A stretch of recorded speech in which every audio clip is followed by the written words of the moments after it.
In this video, I'm going to show you how to turn a $300 Facebook Marketplace kayak into something pretty cool, put a nice new seat in and an electric motor. Let's give it a crack. Got a bunch of stuff for the kayak. Got this electric motor, that was $149. Got this kayak seat, that was $36 from King's. They had a special on. I'm going to try and make that fit. Got this cheap fishing rod. Got a bunch of stuff actually. So I'm going to turn it into this kayak, but this is a smaller kayak than this one. So this is going to be my new one. I'm going to sell this one. See how it's got the electric motor, and the foot steering and everything. I'm going to do the same thing to this. Take that rudder off, put the electric motor on, and put the nice seat on. Made some modifications. Cut this off the back. Cut the middle tube out the front. Now that's just sitting there. I think the plan will be to drill a hole there, that'll sit in that, and then that'll just rest on that, and we're good to go. Okay, so I've drilled my holes and drilled them at a bit of an angle, and they're not quite big enough to fit, but that's a good thing because we want it to be watertight. So I'm going to get the heat gun now and just heat up this area until it's just a little bit malleable, and literally push that straight in. The old heat gun did it nicely. Oh geez, it's still a bit hot. You can see where it's been heated up, but literally airtight seal. And it just sits there. Exactly what we were after. Alright, now it is fully mounted. Holes are in. And I put those rubber grommets that on the piece that I cut off back on the ends of these. Just like that. And that just sits in there nicely. And you know, I even use the heat gun to heat this up a little bit, just down there, so that it sits nice and flat and locks it in place. Kayak seat finished. I'm just cutting this off the front here. It's very hard to do with one hand because I'm holding the camera, but you get the drift. Cut that part off at the front.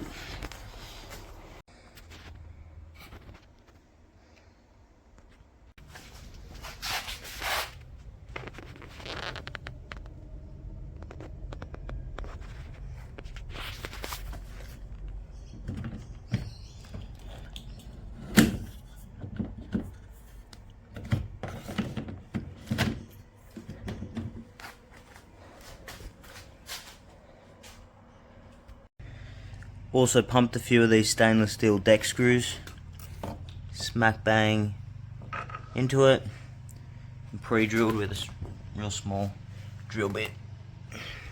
So that's just going to keep it extra secure, like that ain't going nowhere. A big bolt's mainly the thing that holds it, but these extra deck screws, that's the glue. Okay, so this gets complicated real fast. It's quite simple though, so bear with me. This is just your control box. All the motor and everything is down here. So, literally this whole device, which looks intimidating and you'd think is full of electrical, is actually just two switches. So what we want to do is piss this whole thing off, this whole top half off, have wires coming off here that run straight into the kayak, and then we're going to have these switches up the front somewhere so that I can control it. So it's just simply a matter of unplugging from the back of these switches, removing all this, extending those wires out, and then putting the same wires that were on these switches back on these switches. So as long as you don't mix up the wires, you should be fine. So take a photo of it before you do it.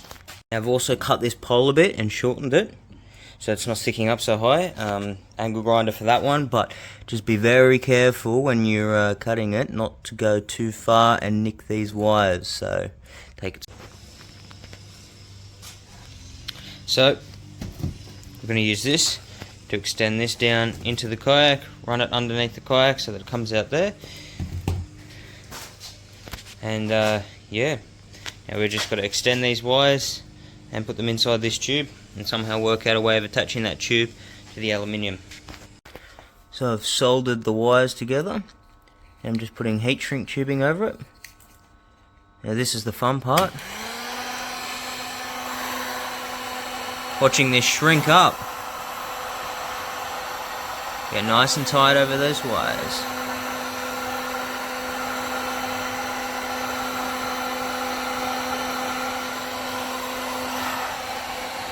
Okay, so I've drilled a hole in the back of the kayak here, which is going to feed this through. Now I drilled the hole just slightly too small. It just slightly fits, slightly too small, so that I can then heat it up with the heat gun again, and then push it through, and that'll create a watertight seal. So I made up this little panel out of a lid off a container, as you can see. It's got all the existing wiring there, and the new box. So I'm just going to wire that in to the kayak, and that's going to sit literally in under here. So underneath this hatch is going to be all the controls, and then the hatch is going to be able to close so they can be waterproofed in case I'm out in the ocean. None of these controls are going to get water on them. So now I've got this little box wired up, as you can see there. It's quite easy, it's got instructions on the back.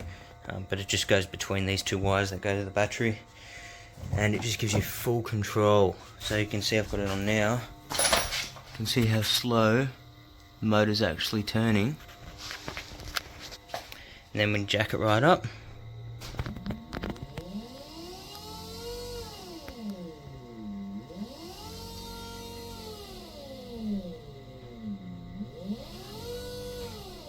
so much control. You could even just be sitting in the current, and the kayak can be literally keeping you still while the current's going past.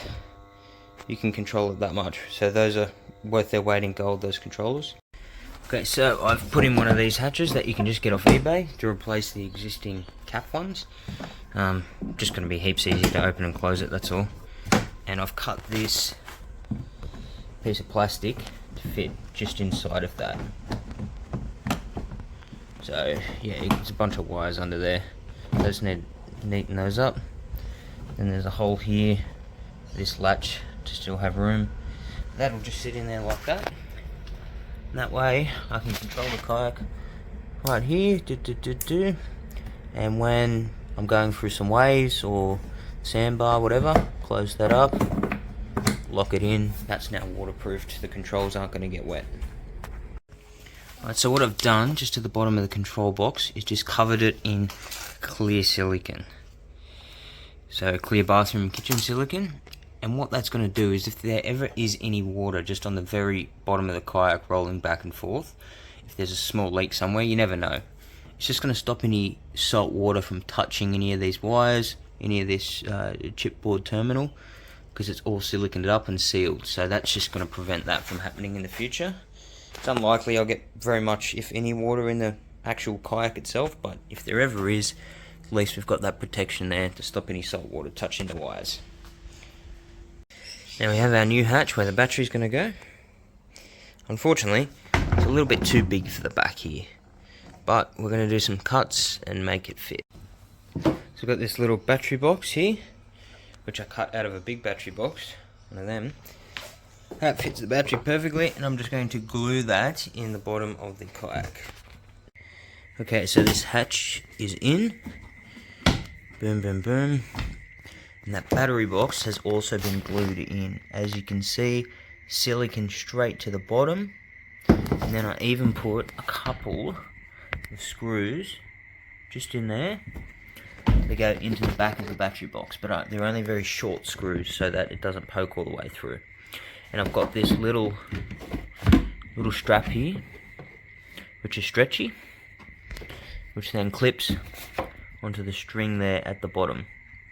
And obviously the wires for clipping onto the battery. The battery sits in there and powers the kayak. Okay, so what we've done here to hook up the steering now is, well, we've bought some of these bolts from Bunnings. Stainless steel, M6 by 150mm, and we've got the stainless steel lock nuts as well. So you put a nut there, you put a nut there, you put a nut in there, put a nut on there, a nut there, and a nut there. Well, actually you don't need to put a nut right on the end because you've already got this. And then that is then going to be the steering. As you can see, I've hooked it up to the little foot pedal ropes. Now my previous one, I did a dodgy setup, and that initial thing that you've got here to tighten up this this clamp that stops the motor from going any further down, I kind of screwed onto the little handle on that. This is basically the handle that originally goes through there like this. So what I've done now is just replace this whole, you know, screw up washer bolt thingy with a big 150mm stainless steel bolt. Just make sure you get stainless steel, and then you can hook your strings up to that, as you can see, and then that will turn it via the foot pedals, which we've got up here. So that's going to turn the kayak back and forth. So that's super handy. You can steer while you're driving, and they don't really get in the way when you go to lift up the kayak. Now, excuse me, this is going to be a bit hard with one hand, but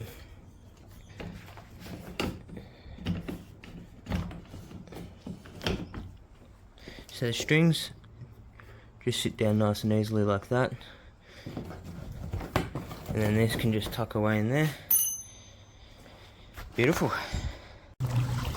Now see, it's currently working on the little motor. As you can see, a little bit of chop and the speed that we're actually going, a lot of water flicks back, and the last thing we want is seawater getting onto our controls. So that is why the controls sit under here, and we can dial it right down. If we want to slow down, or we can go in reverse just by changing up our switching. Reverse is quite fun actually. Slows you right down, starts heading back. You don't want to go too fast in reverse because otherwise you'll end up sinking the kayak, but it does work well. So we're going to go back to forward. It's quite fun, and you've got so much control over the speed. Like you can, and you're steering with your feet, right?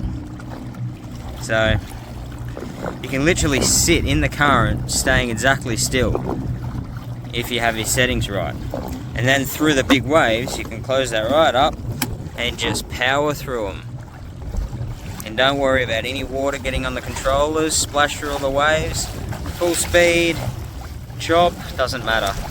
And believe it or not, I was just holding myself up against that cone, flicking with the vibe, and we got a nice sized flounder. Try and get him in the light there. Beautiful.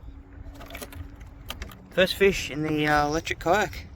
Might just cruise back to shore now that we've tested it, and might put him in the frying pan. Next thing I've done after our test run is modified this screw, made it a lot smaller. Now what that's going to do is going to mean less pushing with the pedals to get more of a turn. I was finding I had to push the pedals all the way down to get the kayak to start turning. So now that that's been shortened, it should be nice and easy. Now the next modification I found was actually lifting this motor back up, because it's very hard to do on the water to unclip that thing and lift it up by hand, because you've got to lean right at the back of the kayak and it gets a bit unstable. So what we've got here is a pulley system. And I'll show you how it works. It's this pulley, I guess this string, wrapped around here using the existing the kayak, I guess, cleats. So it just sits through those, through that one there, and then it attaches to the top. So that string pulls the motor back up so that it's out of the water, and then this one underneath, you can see that, underneath, pulls the motor back down again. Right, so